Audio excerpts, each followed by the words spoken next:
Set straight. Get ready to film, girlfriend. Hi guys, welcome back to our Maine Homestead. Before we get into talking about our 2022 garden plans for this year and talking about our seed order and all of the new seeds that we've gotten in the mail, be sure to stop what you're doing right now and go subscribe to our channel, then come back and watch the rest of this video. I'm actually going to turn it over to Eddie just to talk about the 2022 garden plans, because on this homestead, Eddie is the one who handles the majority of the gardening. So all of our vegetables that we get, beans, all of that stuff comes from Eddie, and then I take over kind of the harvesting and canning and preserving and all of that aspect of gardening. But get away, Eddie. Okay, so we live in northern Maine, obviously, so we use a company called FedCo for all of our seeds. We've ordered seeds from other companies, but this is like almost all of our seeds. It's all of our vegetable seeds anyway. And they are a Maine company, but they get seeds from all over the Northeast. So seeds that are suited for this environment, for this climate. And that's very important because we're in zone 4B. And if you're going to try to grow seeds that will only grow in zone 7, they're not going to grow here. That's not true for the majority of seeds. Obviously, we grow tomatoes and peppers, which are really heat-loving plants, but you can grow those way south, obviously. But our growing season is very short here. So what we have to really be careful of is not trying to grow something that takes 120 days to mature, because we don't have that long, usually. So we buy our seeds from a company that sells seeds just for the Northeast. First, when we put in an order for new seeds, we are taking into consideration our growing season, how many days that is, what types of plants are successful in our zone, and then what we're going to utilize as far as eating for our family and all of that stuff. So yeah, so there are no guarantees ever, but we go with what's the best chance for growing in this area. That's probably the best way to put it, I guess. Yeah. So the first thing I do every year, and I did the first year we were here, I just made a list of what we wanted to grow. And then every year I look through their extremely detailed catalog, which is really thick. It's a pretty big catalog. They have tons of stuff in there. It's awesome. But the first year I just made a list of what we wanted to grow that year. And then subsequently every year I do a seed inventory. So I make a list, and it's not just one page, but I make a list, and then based on that list and estimating the number of seeds that we already have, we use that to make our subsequent seed order for the next season. Yeah, so this year all we ordered was this. Not a very long list of things. It's going to be in combination with some seeds and beans and things like that we've saved from previous gardening years. So we just needed to kind of replenish our stock as far as like new things that we're wanting to grow, or things that we weren't able to save a lot of seeds from last year. Yeah, and so we do save a lot of our own seeds, especially for the easy things. But we also get vegetables like melons, things like that grow really well in this part of Maine from some of the Amish. And so we save seeds from those things that we get, such as melons, from our Amish friends, and we save those seeds, and then we'll plant those the next year because they grow really well in this environment. Inside the catalog that I showed, the FedCo catalog, there's also something that's really good resource. It's called the Vegetable Planting Guide, but it actually gives you, for our region, it actually gives you a guide on when you should start seeds, how long it takes for them to sprout or emerge from the soil, and then how long after that you transplant them. So a lot of times if you're new to gardening and you look at like a gardening website, they'll tell you you should plant here and then do this here and then do this here. What's really good about FedCo, and once you get a little more experienced in gardening, you realize you start at day 0, and then once the plant emerges from there, that's another day 0, and then you go forward from there, and based on that timing, that's when your plant's ready to put in the ground or ready to harvest even later, way down the road. So it's just a really great resource to have in the catalog, and it's just something good that they provide for you as well. So it's kind of a cheat sheet of sorts. Yeah, so once we got our seed inventory down, then we were able to make a list on what we needed from that list, and then we went through the catalog and looked at what we wanted to order. The list was not very long this year, but it's been very long in previous years. But also we ordered a couple of new things this year. So we've never planted radishes, but I've always wanted to grow radishes. So this year we ordered some radishes. Radishes are very cold hardy. You can grow them. They're one of the earliest things you can grow in the spring. Yeah, that's right. Yeah, radish. New seeds. Anyway, they're one of the earliest things you can grow in the spring, but they only take like 25 days or so to mature, and so they're a very early vegetable that you can actually eat, salads, that kind of thing.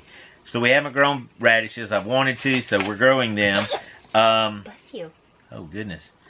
And I'm trying a different kind of cabbage this year, which we've grown cabbages before. But the other thing I'm going to try to grow this year, we lived in Mexico for a couple of years, and we love tomatillos. We're going to try to grow some tomatillos in the greenhouse, so we'll see how that goes. But we obviously didn't order a whole lot this year, but that's kind of the plan. One thing, when I do my seed inventory, one thing that I do every winter is I do a germination test. So it's really important that you don't know if your seeds are viable or not. So just for example, onion seeds. Onion seeds probably will not sprout after a year. So if you order onion seeds, a lot of people grow onions from sets. They're the plants that are already established, and they look like little baby onions, but we grow them from seeds, so they're a lot cheaper that way. You can make your own onion sets too. That's a whole different subject. But so if you plant seeds for onion, order seeds and plant them in the spring, then the next year they're probably not going to germinate. That's an extreme example because a lot of seeds will last 5, even 10 years, some of them. So, for certain things, depending on the environment they've been in, we don't have a lot of heated space here, a lot of very cushioned space for seeds. We're getting better at that, but so some of them may not have been stored properly or ideally. So I do a seed germination test on the ones that are suspect. So the ones that I'm not sure if they're really going to be good for the next season or not. But I wait and do that usually in January or so, and before I make my seed order.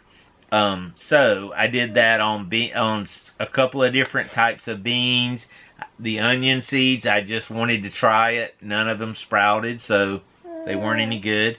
I did it on some melon seeds that like I said, I got from the Amish. They sprouted great, so hopefully they're going to do well this summer. I did it on a couple of other things that were successful, so I didn't order those things. But if you don't know that before you order, then you may not order something thinking you have viable seeds, and then comes time to plant them and you're disappointed. It's not the end of the world, but it's not fun to figure that out later rather than sooner. Right. And then, of course, Eddie was talking about that in the past we have had some difficulty with space and temperature control and things like that for a lot of different aspects of storing seeds or fruits and vegetables, that sort of thing, because we have very limited heated space. But as you have seen in previous YouTube videos, if you've been around here long enough, Eddie did build a new greenhouse for us last fall, so we are planning to utilize that for sure this spring. I'll be planning on starting seeds. Again, if you've seen previous YouTube videos, you know that last year I did do a hummingbird flower garden, or a pollinator flower garden, and so all of those plants that went into the flower garden were already established plants that I just bought at the local nursery. But this year I'm actually going to be starting some flowers from seed, so fingers crossed that that goes well. But I'll be planning to start those in the greenhouse and utilizing that space so that our cabin isn't being overtaken by all these seed starting trays and, you know, the whole kit and caboodle. Yeah, and this will be our first year with the greenhouse, so we're figuring it out as we go. One of the ideas is to use it as a seed starting place. We'll see how the weather cooperates with that, because you have to be extremely careful with the temperatures here. But the other thing two things that it will really be good for is growing the warm weather vegetables all summer, and it will help extend the season of those warm weather vegetables. So peppers and tomatoes specifically, but there's others. And then the other thing that it will do is will allow us to grow some of the plants, like greens specifically, greens, kale, those kind of things that you can overwinter. So the plan is this coming winter grow more of those things and hopefully be able to harvest them for most of the winter, if not all of it. The other thing too, and we'll have to use some extra cover inside the greenhouse, so you use kind of a double layer. You have the outside of you have the greenhouse covering, and then you use hoops inside the greenhouse. But the other thing, which I don't really know what I was about to say, it's like extending the season, but also you're able to grow things that you couldn't grow normally. And it makes for a hotter environment, so hopefully you get more production from the things that thrive in a lot warmer environment, although it can get really hot here in the summertime, but grow from a warmer environment for a longer period of time. So that's what we hope to accomplish. And then we'll plant a fall garden, usually probably the end of July, 1st of August. This year we're going to plan on growing a fall garden, and probably the majority, or at least part of that, will be inside the greenhouse to extend that season into probably late November, December is what the plan is. And that's what a lot of people do around here, so we hope that we're able to do it too. Yeah. So, like I said, Eddie's kind of the one that's in charge of like the veggie and fruit garden. I'm more in charge of like flowers, only because I've taken on that responsibility, because I really enjoy watching the hummingbirds and the bees, really enjoy the flower garden. So I do have a couple, just a couple new flowers that I'll be starting from seed. Like I said, last year I did have snapdragons, and I had a couple of pansy plants, but this year I'm going to be adding a different type of snapdragon, a different type of pansy, and then also marigolds. So marigolds are actually pretty good for pest control, along with some herbs and things like that, which I will be putting some herbs in the flower garden as well. But I'm planning to start my seeds later on this month, so towards the end of March, early April. And then, Eddie, when do you think you'll probably start working on in the next couple of weeks. Yeah, so late March. Middle of March, yeah. Yeah. Or so. That's usually about as early as you can plant anything. The first seeds you usually start are like lettuce. If you're going to try to grow things early spring, lettuces, onions, the things that tolerate frost really well. Yeah. And then usually end of March, first part of April, start tomatoes and peppers, so that they're really ready to put out or into the greenhouse kind of mid-May, end of May sometimes. Outside, definitely into May.